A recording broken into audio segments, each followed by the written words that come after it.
తాకట్లో ఉన్న మీ బంగారాన్ని విడిపించి ఆ రోజు ఆన్లైన్ రేటుకి కొంటాం. Sharma gold company. నమస్కారం, నా పేరు మాధురి. ఇప్పుడు మనతో పాటు ఉన్నారు బ్రహ్మశ్రీ తిరుపతి మూర్తి అవధాని గారు. నమస్కారం గురువు గారు. ఓం శ్రీ మహాగణాధిపతయే నమః. గురుగారు, మనం ఈరోజు శకునాల గురించి మాట్లాడుకుందామండి. ప్రతి ఒక్కళ్ళకి కూడా శకునాలు చిన్న పెద్ద అనే తేడా లేదు. అది అపోహ నిజం అనేది కూడా మాకు అనవసరం. శకునాలు మాత్రం ఫాలో అయిపోతూ ఉంటాము. అంటే ఏదైనా పని స్టార్ట్ చేసినా, ఇంటి నుంచి బయటికి వెళ్ళాలనుకున్నా, ప్రయాణాలు చేసినా కూడా మంచిదా చెడు అని చూసుకుంటూ ఉంటాము. నిజంగా శకునాల వల్ల మనం వెళ్ళిన పని తారుమారైపోయే ఛాన్సెస్ ఉంటాయంటారా? నాకు దుశ్శకునం అని అంటారండి. మంచి చెడు రెండూ ఉంటాయి ప్రతిదాన్ని కూడా మనం అన్నిట్లని పాజిటివ్గాను చూడకూడదు, అన్నిట్లని నెగిటివ్గాను కూడా చూడకూడదు. ఇంట్లోంచి బయటికి వెళ్తున్నాం, ఊరు ప్రయాణిస్తున్నాం, మనకు ఎదురుగుండా ఒక శవం వెళ్ళింది, ఎవరు చనిపోయారు, అట్లా వెళ్ళారు. మనం వెంటనే ఇంట్లోకి వెళ్ళి స్నానం చేసేస్తాం. కానీ మనం ప్రయాణానికి మొదలుపెట్టినప్పుడు అలా ఒక శవం వెళ్ళింది అని అంటే, నువ్వు వెళ్ళేటువంటి దారిలో నీకు ఏదైనా మృత్యుగ్రహ పీడ ఏదైనా ఉంటే అది పీడ పోయినట్లు అక్కడికి గమనించుకోవాలి. ప్రతి దానికి ఒక తత్వం ఉంటుంది. ఆ తత్వార్థం అనేటువంటిది మనం తెలుసుకోకుండా శవం కనిపించింది, స్నానం చేయాలి అర్జెంటుగా. శవం శివం, శవం శివం, దైవం దయ్యం. లోపల ఆయన ఉంటే శివం, ఆయన లేకపోతే శవం. అంటే ఆత్మ అనేటువంటిది లోపల ఉంటే శివం, అది లేకపోతే శవం. అంతే, అంతకుమించి పెద్ద తేడా ఏమీ లేదు. ఒక రకంగా ఈ శరీరం శవమేగా కాదండి. దీనికి ఎన్నో పెట్టి పోషిస్తాం, ఎన్నో రకాల అందంగా కనిపించడం కోసం ఎన్నో రకాలు తీర్చిదిద్దుతాం. ఒక్కసారి ఆ మనిషి విగత జీవి అయిపోయిన తర్వాత అతని మొహం ఎలా ఉంటుంది? మంటల్లో కాల్చేస్తారు అతన్ని. అప్పటి వరకు ఎన్నో పెట్టుకు పోషించవుగా దీనికి, ఏమైంది అదంతా మరి? కాబట్టి ఉన్నాయి శకునాలు, దుశ్శకునాలు ఉన్నాయి, మంచి శకునాలు ఉన్నాయి. వాటిల్ని మనం తెలుసుకోవటంలోనే ఉంటుందండి. ప్రధానంగా నీలో ఆత్మ పరమాత్మ ఇద్దరు ఉన్నారు కాబట్టే ఈ చెయ్యి ఇలా ఊపండి, ఊపుతున్నారు. చెయ్యి అంటే ఏది ఊపింది? ఇప్పుడు ఆత్మ ఊపిందా, శరీరం ఊగిందా? శరీరం ఊగింది కదా. శరీరంలో ఆత్మ లేకపోతే ఊగదు. మరి ఊపింది ఏంటి ఇప్పుడు? ఆత్మ, ఎనర్జీ, గాడ్, భగవంతుడే మన లోపల శరీరంలో జీవాత్మ, కనిపించకుండా ఆత్మ సూక్ష్మంగా ఆత్మరూపంలో ఉన్నాడు. కాబట్టే మనం చెయ్యి ఊపుతున్నాం, కాలు ఊపుతున్నాం. ఆ జీవి బయటికి వెళ్ళిపోయిన మరుక్షణం ఆత్మ మనం ఎన్నో ఊపుతామా? ఎందుకు రూపం? మరి శరీరం కదా ఊగుతుంది. ఇంత ఆలోచన చేస్తుంది శరీరం కదా. ఇంత ఆలోచన చేస్తున్నటువంటి శరీరము లోపల జీవం వెళ్ళిపోతే ఇంకా ఆలోచన ఎందుకు చేయలేకపోతుంది? అంటే ఈ శరీరం ఏమీ చేయలేదు, ఉట్టి మట్టి బొమ్మ ఈ శరీరం. లోపల జీవుడు అనేటువంటి ఒక ఆత్మని భగవంతుడు ప్రవేశపెట్టాడు కనుక ఆ ఆత్మని చేయిస్తుంది. రాత్రిపూట పడుకున్నప్పుడు మనకేం తెలియదుగా, సోయి లేకుండా పడుకుంటాం. అంటే ఆ నిద్రకి చనిపోవడానికి పెద్ద తేడా ఏం లేదు. అలానే శివం శవం, ఏది మంచి ఏది చెడు అనేటువంటిది మనం గ్రహించుకునే దాన్ని బట్టి ఉంటుందండి. ఇప్పుడు శకునాలు అంటుంటాం కదా, అలానే ప్రపంచంలో ఉన్న సర్వభూతావళి యందు తనను సర్వభూతంలోనూ చూసుకోగలిగితే శకునం ఎందుకు ఉంటుందమ్మా అసలు? అంతే కదా అండి. పిల్లి వచ్చింది శకునం అంటాం. ఆ పిల్ల ఏమనుకుంటుంది? నువ్వు వచ్చావు కాబట్టి నాకు నష్టం కలిగింది అనుకుంటే నువ్వేం చేస్తావు? ప్రపంచంలో ఉన్నటువంటి అన్ని రాశులలోనూ కూడా నిన్ను నువ్వు చూసుకో. ఒకప్పుడు ఇది మానవ జన్మ ఎన్నో జన్మం. ఆ పిల్లి జన్మ నేను ఎత్తే ఉంటాగా, కోతి జన్మ నేను ఎత్తే ఉంటాగా, కుక్క జన్మ నేను ఎత్తే ఉంటాగా. అన్నిట్లో నిన్ను నువ్వు చూసుకో, నీలో అన్నిట్లో నువ్వు చూడు. అప్పుడు నీకు శకునం అనే మాట ఎందుకు వస్తుంది? అసలు మాట వస్తుందండి. ప్రపంచంలో మనం అందరం కూడా కీడు కీడు కీడు అని అంటుంటాం. ఏదొచ్చినా అది దీనివల్ల కీడు అంటాం కదా. ప్రపంచంలో కన్నా మొట్టమొదటి ప్రధానమైన కీడు ఎక్కడ ఉంటుందో తెలుసా? చెప్పండి. ఒక మనిషి దగ్గరే ఉంటుంది. మనిషి తప్ప ఇంకొక కీడు చేయలేడుగా. ఒక జంతువు మనిషికి కీడు చేయడు.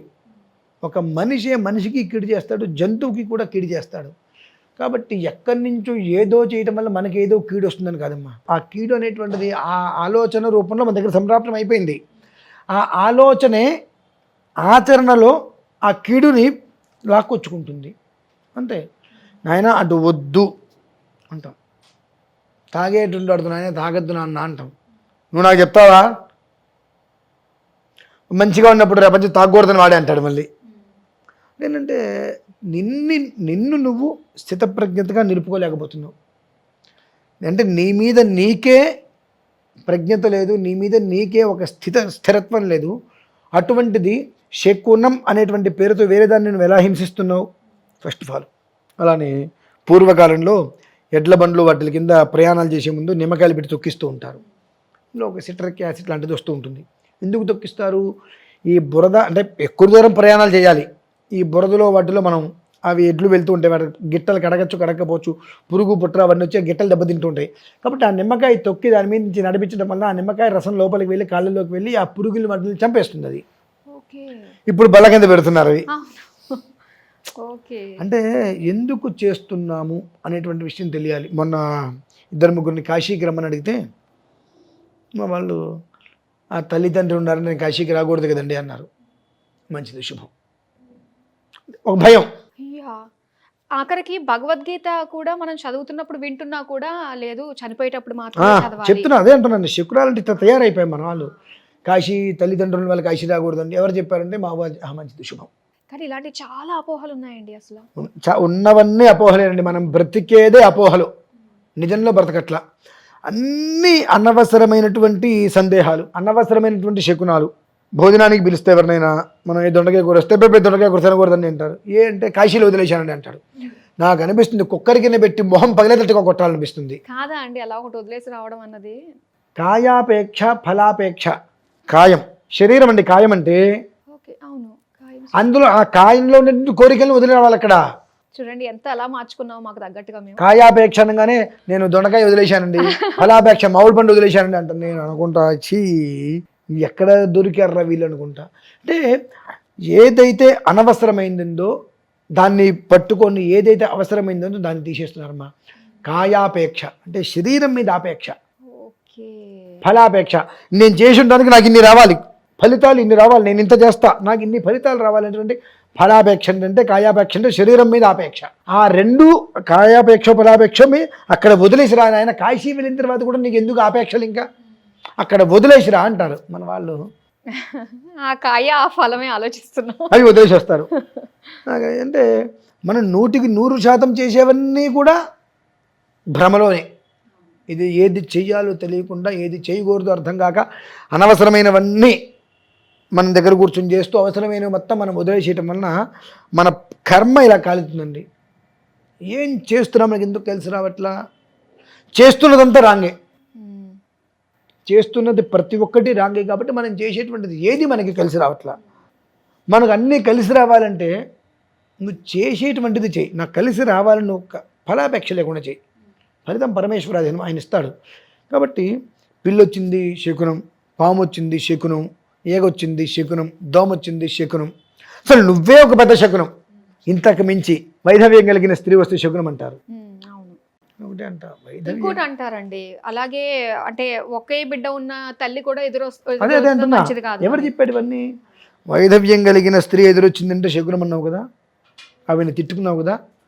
పూర్వ సువాసినిగా ఆవిడ, పూర్వంలో ఆవిడ సువాసిని, ఇవాళ నువ్వు తిట్టుకున్నావు, రేపొద్దున అది నీకు సంప్రాప్తం కదా. ఆ చిన్న ఆలోచన నీకు ఎందుకు రావట్లేదు? కేవలం ఫోబియా అనేటువంటి ఒక భయంలో బ్రతికేస్తూ, నా అంతటి వాడు లేడు అని ఫీల్ అవుతూ, భ్రమలో బ్రతికేస్తూ సుఖంగా ఉంటున్నామనుకుంటూ పందుల్లాగా బురదలు, అంటే పందులకి బురదే ముఖ్యం అంటే అట్లానే సుఖంగా మనం బ్రతుకుతున్నామనుకుంటూ తెలియకుండా పందులు దొరికినట్టుగా మనం దోషాల్లో పొరులుతున్నామండి. అది బయటికి రాగలగాలి, తెలుసుకోగలగాలి. చెప్పింది ఏంటి, ఎవరి కోసం చెప్తున్నారు, ఏం చెప్తున్నారు, ఎందుకు చెప్తున్నారు, కారణాలు ఏంటి అనేటువంటి విషయాన్ని గ్రహించుకోగలిగితే ఓకే, మంచిది, శుభం. మనం బయటికి రావచ్చు. ఇట్లా ఉంటాయి మార్గాలు అని చెప్పి తెలుసుకోవాలమ్మా. ఏదనుకోండి అంతే. ఇంకా చాలా బాగా తెలియజేశారు గురువుగారు. నిజంగా మనం మాట్లాడుకున్నవన్నీ కూడా జనాల్లో ఇంకా ఇలాంటివి చాలా చాలా ఉన్నాయండి.